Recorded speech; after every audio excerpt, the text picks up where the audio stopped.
Not long after King George III took the throne of Great Britain and Ireland in 1760, Britain's gains in the 7 Years' War made him the ruler of one of the great global empires of the age. But the might of King George's empire would not go unchallenged for long. It's true, it's a short period of history. I mean, I think partly, if you look at the history of British legislation between, roughly, 1750s and 1776, then it doesn't seem surprising. Heavily in war debt, Parliament claimed American colonists would pay for their fair share of the debt with higher taxes. Molasses, lead, glass, and paper, even playing cards, quickly became targets. But the taxes weren't only about money. They were also about control. Having proven its military might, Britain was prepared to ensure economic dominance as well. There was no room for any new economic competition, especially not from within the British Empire itself. One of the acts that has always, helped me understand things was an act that the colonies couldn't manufacture their own goods. So they weren't supposed to be manufacturing cloth. They weren't supposed to be manufacturing iron goods. And to the degree that they had started to set up things like foundries, they were forced to tear them down and not employ them. And there, you can just see over several decades this pattern, a real pattern on the part of the British Empire to reduce the capacity of the colonies to acquire self-sufficiency. On a cold December night in Boston, 1773, a group of men gathered down by the harbor and silently snuck aboard 3 British merchant ships. Within a few hours, the men had dumped every ounce of the ship's cargo. 342 chests of heavily taxed tea. All of it went overboard into the frigid harbor waters. The Boston Tea Party would embolden the colonists and enrage the British. By 1774, the colonies had chosen the men who would ultimately challenge the king and his powerful empire, and change the course of history. Their names are now the stuff of legend. But in 1774, these men were rather ordinary citizens.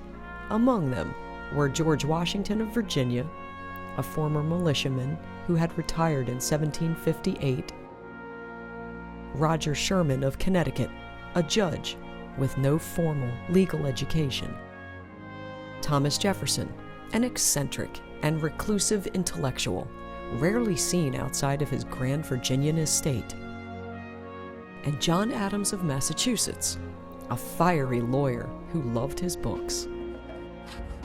Adams wrote to his beloved wife Abigail, "We live, my dear soul, in an age of trial. What will be the consequence, I know not." The Adams and the world were about to find out.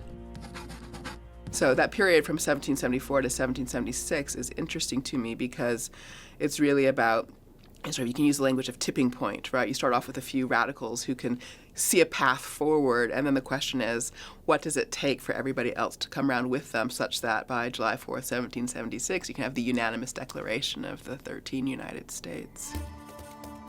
Parliament's response to the Boston Tea Party was swift and harsh.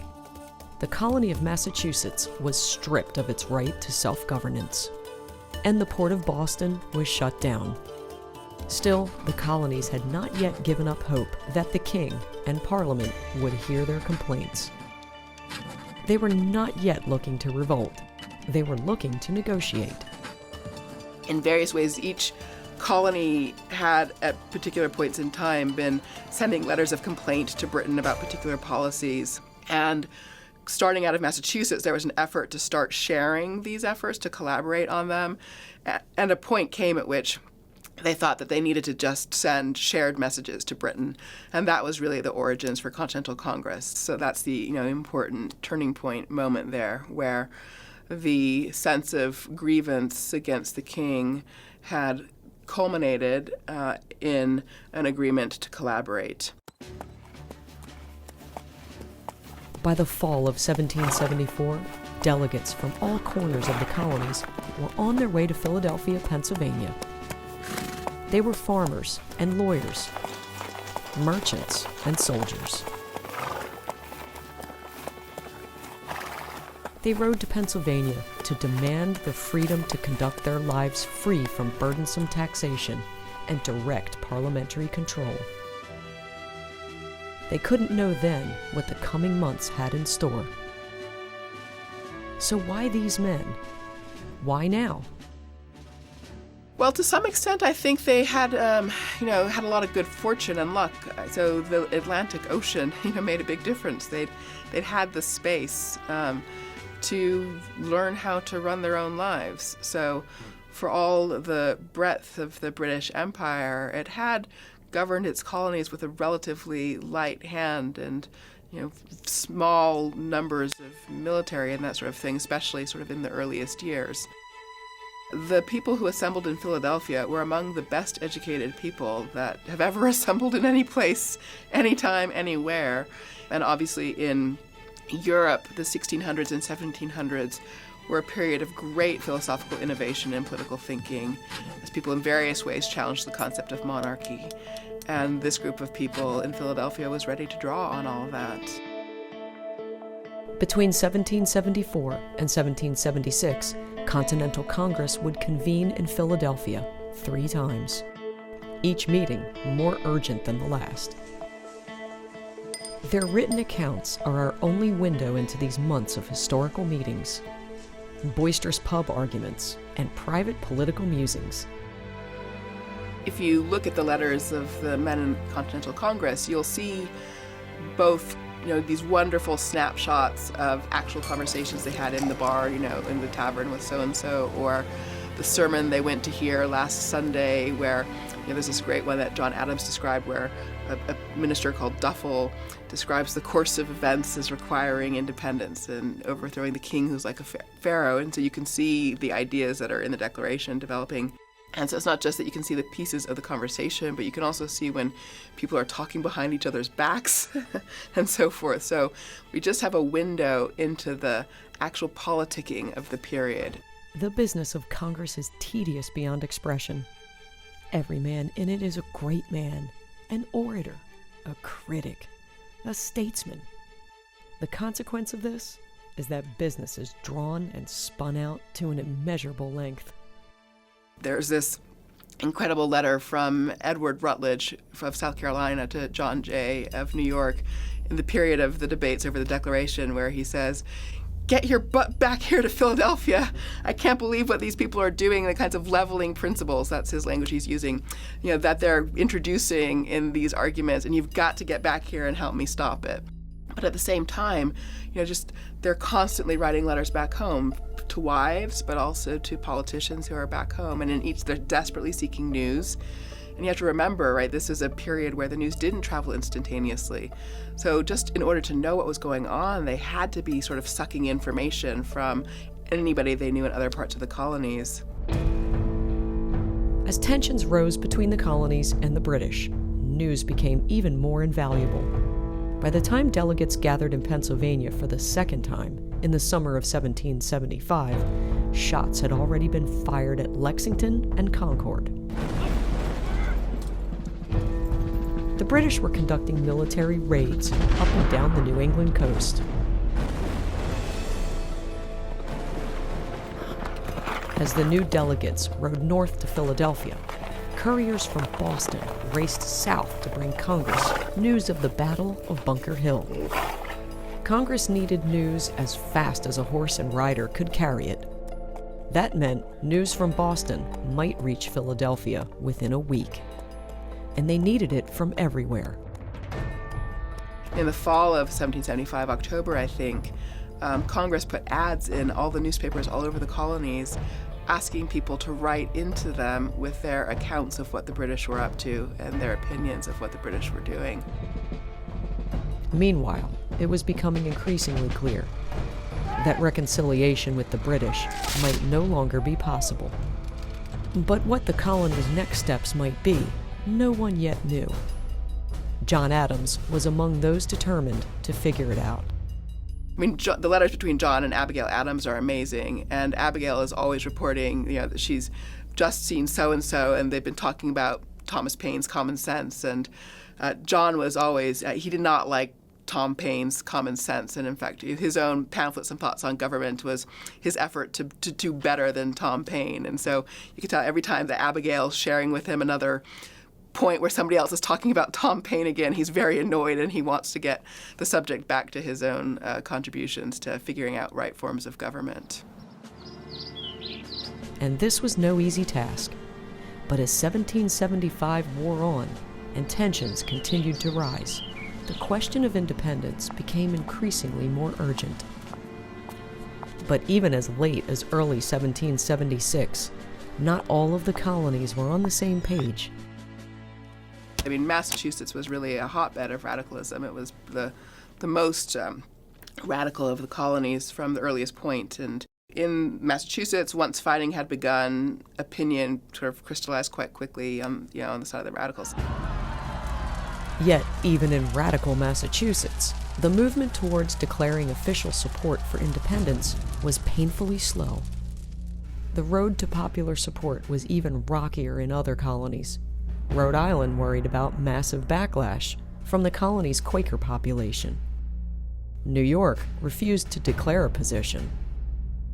It was North Carolina that became the first colony to officially empower its delegates to Congress to support independence. This set the stage for their neighbor to the north, the colony's economic powerhouse, Virginia. Virginia was a tricky place. I mean, the Virginians had strong ties to England, and the aristocratic culture of Virginia meant that there was a certain sort of weight against revolution. Yet Virginia was also the most populous colony. It was the wealthiest colony. So if Virginia wasn't going to kind of come round, then there wasn't really a way of acting as a group altogether. But in November of 1775, Virginia's tipping point came, thanks to Lord Dunmore, royal governor of the colony. Faced with growing popular support for independence, Lord Dunmore attempted to turn the tide in Britain's favor by offering freedom to any slaves who fought against the rebels. It was a fatal mistake that quickly turned Virginia's aristocratic elite against the British and tipped the scales in the colonists' favor. Virginia's instructions to their delegates were clear: to move towards dissolving the connection between America and Great Britain, totally, finally, and irrevocably. Within days, others followed suit. New Jersey even arrested their loyalist colonial governor, William Franklin, son of prominent patriot Benjamin Franklin. Yet even with many colonies declaring their support for independence, in the early months of 1776, a true consensus remained elusive. The colonies had not yet formed the united front necessary to challenge the supremacy of one of the world's most powerful empires. But the men who gathered in Philadelphia had one last hand to play. The third thing that really made the difference was in the spring of 1776, John Adams and Richard Henry Lee worked really hard to show people how to build new governments in the place of dissolving colonial administrations. John Adams was a very strategic political thinker, so he showed up after the winter recess in the 75-76 Congress with a to-do list of things he hoped to accomplish in the spring session. And, talk about ambition. The fourth item on his list was governments to be assumed in every colony. So leaving colonial status behind and becoming states in every colony. And then the 14th item on his list was Declaration of Independency, Articles of Confederation, treaties with foreign powers. So he set his sights high, but his priority actually put building constitutions above declaring independence.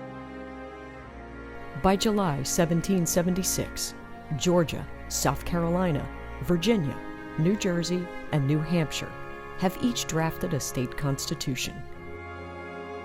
I think that's the thing that really brought everybody over. Once they could imagine the new thing they would be building and actually start building it, then it became possible to let go of the old thing.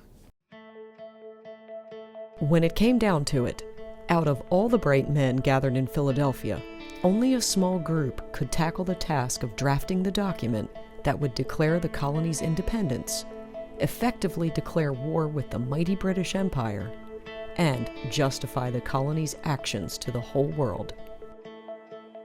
The right answer to the question of who wrote the Declaration of Independence is Continental Congress.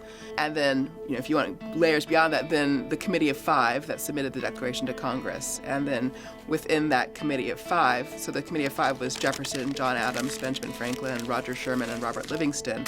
The most important contributors on the committee were Jefferson, of course, and then Adams and Franklin.